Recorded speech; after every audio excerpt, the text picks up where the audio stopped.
Well, Happy New Year, everybody.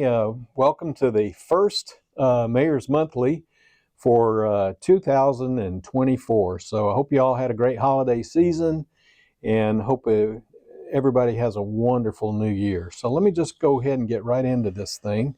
So first of all, give you an overview. Happy New Year, already done that.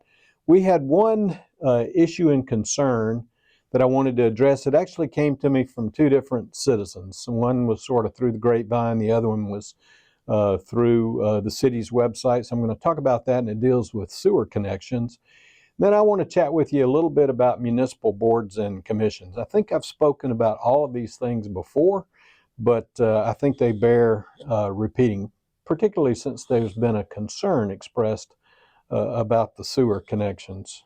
So sewer maintenance responsibilities. So, if you're like me and you're trying to figure out who's supposed to do this, who's supposed to do that, how do you do this, how do you do that, a lot of times, myself and a lot of people go to the internet.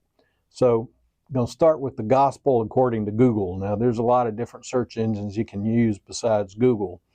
But if you look at sewer maintenance responsibilities and you Google that, you'll find several articles about it, and pretty much they all say the same thing. And one of them says that many homeowners think that their home's sanitary sewer line is the city's responsibility because the sewer hooks up to the municipal sewer system. In general, however, this isn't true. The homeowner is responsible in virtually all municipalities. And that's certainly, Google doesn't apply to everything, and what you read on there is not always true. But in Alabama, for the most part, the homeowner is responsible for the sewer lines on their property and the sewer equipment that's on their property in virtually all municipalities. Now, talk to you a little bit about our city ordinance. Our city ordinance that deals with sewer connections and maintenance and repair costs was written in 1988, but it's still applicable. And basically, it starts off in the relevant section that all costs and expenses incidental to the installation, connection, and repair of building service sewers shall be borne by the owner. So all of this stuff, Google says it, the city ordinance says it, says the sewer line, if it's on your property, is the homeowner's responsibility. So now, get through all the legal mumbo jumbo, let me talk to you a little bit plain talk. So municipalities in the state of Alabama don't have any authority other than what the state legislature gives them. And so the state legislature does not allow municipalities to do work on private property using public resources unless it serves a public purpose. So in most cases, that's not going to be the case if there's a problem with the sewer line on your property. It's typically the line from your property that connects up to the main sewer line is called a lateral. And sometimes there may be, because of gravity, if the sewer flow needs to go uphill, there may be a lift station or a pump that's going to pump the sewage from your lateral to the main sewer line. And so the city generally is not allowed to do maintenance or do any type of work or provide any service or anything of value on private property unless it serves a public purpose. There's always some exceptions to that rule. Now, there was one instance back in 2008 where the city applied for a grant for low to moderate income communities that did not have sewer service, and there were issues with their septic systems. And these were deemed to create a public health hazard. And so after public hearings and a variety of different things, these homeowners were given the option to connect to the sewer system, but the city would do the connection and using the grant funding to cover the cost of it. There were a couple of homes that had, because of where their homes were located in low areas, that had to have these lift stations or these pumps installed to pump the sewage to the city line. So that was began in 2008. The project was closed out in 2010, but in 2015, a couple of home owners had issues with the lift stations that were installed by the contractor that the city hired.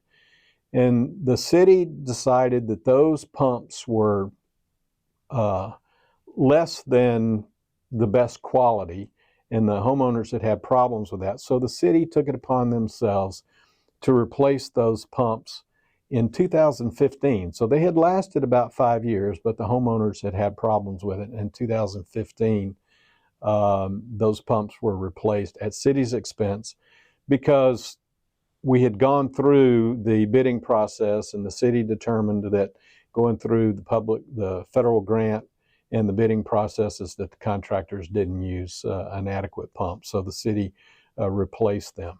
So that's an exception where the city did do the work to repair those pumps and also to install those sewer lines, and it was funded by a federal grant.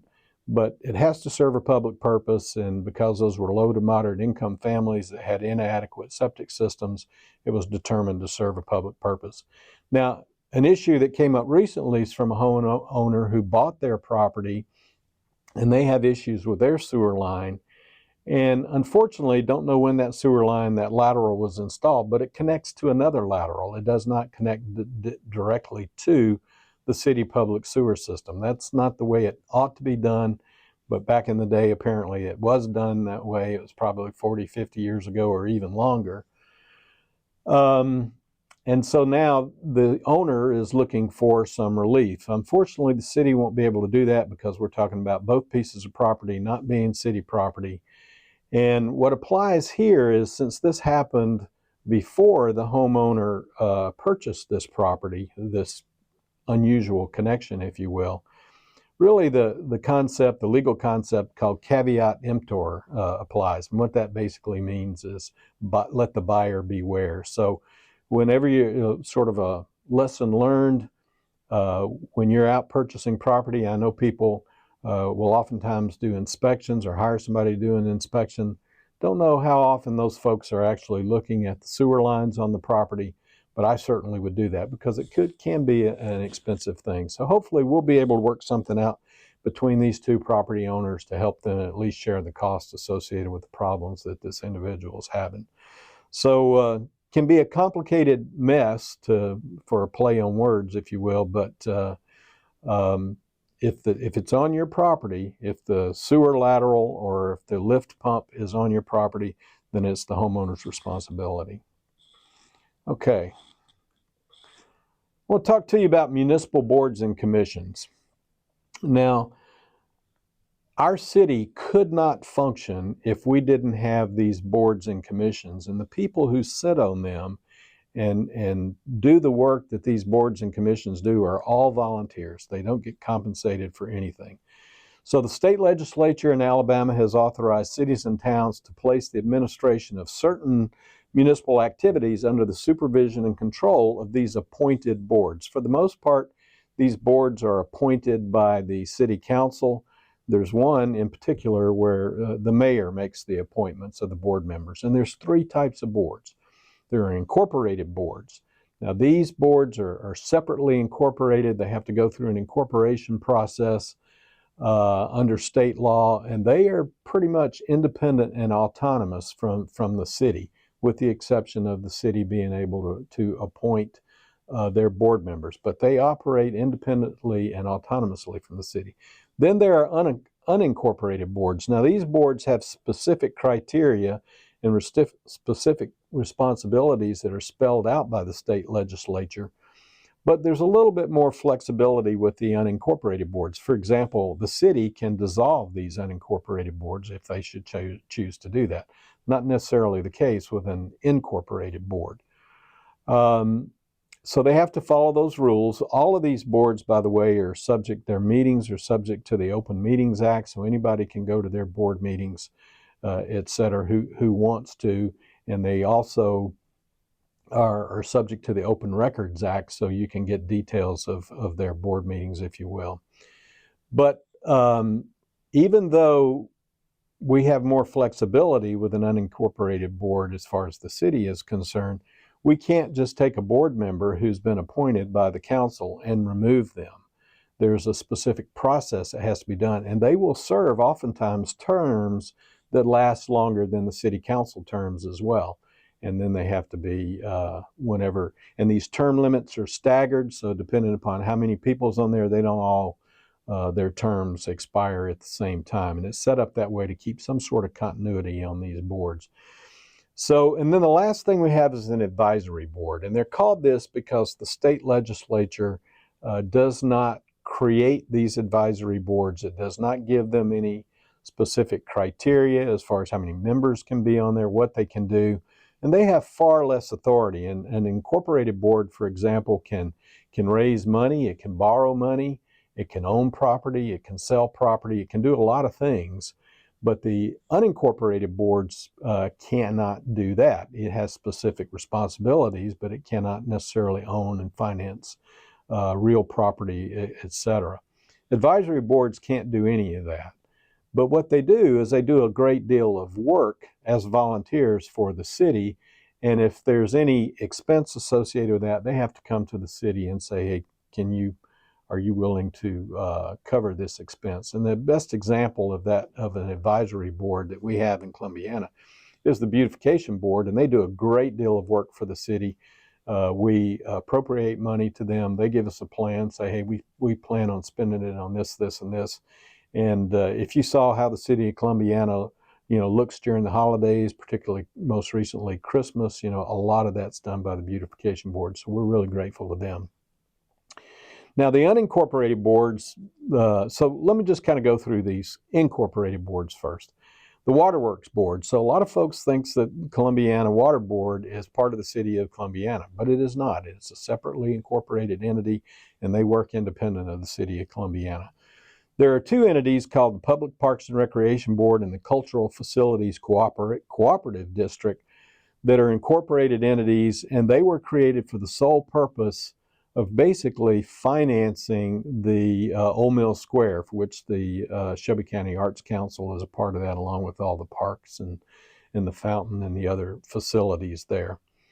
So even though they were created for the purpose of financing that particular project, the financing, because they didn't have the resources, was guaranteed by the city. And the arrangement is the Old Mill Square development is actually owned by this Cultural Facilities Cooperative District, and we have a long-term lease agreement with the city, and basically the lease is the city is to cost to the city is the servicing of the debt associated for building the city. Industrial Development Board and Commercial Development Authority. Our Industrial Development Board has been somewhat idle and not active for a long period of time. Several of the members of the Industrial Development Board have left town and are not eligible to serve on it anymore. Many of these boards, you have to be a qualified elector of the city to be able to serve on them. And the Commercial Development Authority, when it was created for commercial type businesses in the town, after it was created, there was never ever a board appointed. So we have some work to do. And I'm kind of here begging for volunteers, because those are can be demanding jobs. It kind of depends upon what we have going on. But we're looking for people who have an interest in economic development in Columbiana. It could be business people, could be bankers, could be real estate people who have a real interest in economic development. And that could be anybody for that matter. And then there's the Columbiana Housing Authority. Again, they're pretty much independent from the city of Columbiana. Most of the housing projects that are managed by the Housing Authority of Columbiana aren't even in Columbiana. And that was because when that was created a long, long time ago, and I can't give you the date, unfortunately, they were responsible for housing projects within a certain radius. And you can't create another housing authority. For example, we have a couple of projects that the Housing Authority manages in Alabaster. And Alabaster has grown, obviously, tremendously from whence the time that the Columbiana Housing Authority was created. But you can't have overlapping authorities there. So that's the reason why the Columbiana Housing Authority continues to manage several projects both in and outside of Columbiana. The unincorporated boards, Recreation Board, Library Board, Planning Commission, Zoning Board of Adjustments, and Board of Adjustments of Appeals. Our Recreation Board is primarily associated with the management of the recreation facilities in the city of Columbiana. And another one that's probably one of the most demanding boards is the Planning Commission. People typically refer to it as the Planning and Zoning Commission. They're actually two separate things. There once was a zoning commission. After the zoning ordinances were passed, it was dissolved, and we now have a planning commission. The Planning Commission, as its name implies, is primarily responsible for long-range land use and infrastructure planning for the city, and the zoning ordinances they administer primarily to implement those long-range plans. A very, very complicated and difficult job. I'm not doing a lot, obviously, to solicit members, and right now we don't need members on it, but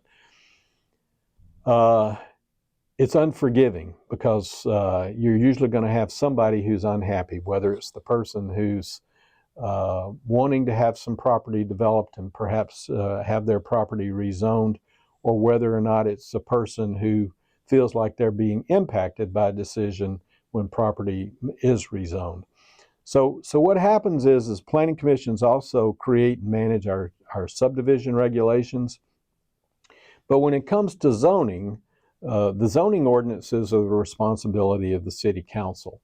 So if somebody wants property to rezone, they would present their reasons for wanting to do that to the Planning Commission. The Planning Commission would hold a public hearing, and then they would make a recommendation to the city council. We recommend that you rezone this property or that you not rezone this property. The city council will then take that under advisement and also have another public hearing, and then they would vote as to whether or not they would decide to rezone the property or not. It's a complicated process, but it's designed not only to protect the city, but it's also designed to protect the residents. And what I would like to say to you is, when you look at a city council agenda that we publish, we put it on our website and our Facebook page and things like that. We post it in the city hall. Or if you see an agenda for the Planning Commission and you see that there's going to be a public hearing, I would recommend that you all come out, and whether you think you're going to be directly impacted or not, because it's your opportunity to really express your concerns about how property is managed in the city of Columbiana. So it's an important thing for you to do. And again, the Planning Commission, though, is one of those commissions to where the mayor has the responsibility of appointing all of the members of the commission except for one. So there are 9 members on the commission. One of those positions is for the mayor or his or her designated representative. I have chosen a designated representative to put on there. Then there is a ex officio, which is a city official. So our city clerk sits as the ex officio member. And there's also one member, and this is the only one that's not appointed by the mayor, that is a member of the city council. And that person is elected by the city council to sit on it. And that's Vicki Mizell, is a councilwoman who sits on it. All the rest of them are appointed by the mayor. But even though they're appointed by the mayor, they serve for specific terms, and I believe they're 6 years. And so many of the members of the council that are the Planning Commission that are on there now were appointed before I was mayor, and the ones that I have appointed or reappointed, except for the ones associated with my designated representative or the ex officio member or the council member, their terms expire when the administration changes over. So whenever the council term expires or the mayor's term expires, those the mayor's representative, the council's representative, or the ex officio member would have to be reappointed by the new mayor or city council. So those things that don't necessarily serve the full 6-year term. They serve only the 4-year term associated with the mayor and council. So the point is these people's terms continue on, and that, again, that provides continuity when the next administration comes in, rather than having a complete changeover in the Planning Commission. But I do want to encourage everybody to look out for those notices of public hearings for any subject. We have public hearings on other things as well, and come have your voice heard if you have an issue or concern about it. One other board is the Zoning Board of Adjustments. One member of that can be from the Planning Commission, but the rest of them are appointed by the council. But the thing is if somebody wants to make a change to the criteria that's established in the zoning regulations, they can ask for an adjustment. And when they do, the Zoning Board of Adjustments decision is final. So, for example, if they wanted to change a setback on a piece of property, the Zoning Board of Adjustments can agree to do that. They need to be careful when they do that. They can't just change it willy-nilly. They need to have a good reason for wanting to do it, and make sure that it doesn't create a safety hazard or going to be in a violation of any other rules or ordinances or whatnot. But once they make that decision to provide someone an adjustment to whatever the criteria is in a specific zoning ordinance, then their decision is final. The Planning Commission doesn't have an opportunity to overturn that. So they're a fairly powerful board as well, and I encourage people to learn about them and go to their hearings and meetings as well. And then I've already mentioned the Columbiana Advisory Board. The only one we have is the Beautification Board. Do a fantastic job for the city of Columbiana, and get a lot of compliments on that. So that's about it for January. Once again, Happy New Year, everybody. I hope you have a great 2024. And if you have any issues, any concerns, please notify me on the website. And as I've said, keep those cards and letters coming in, and we'll see you again next month.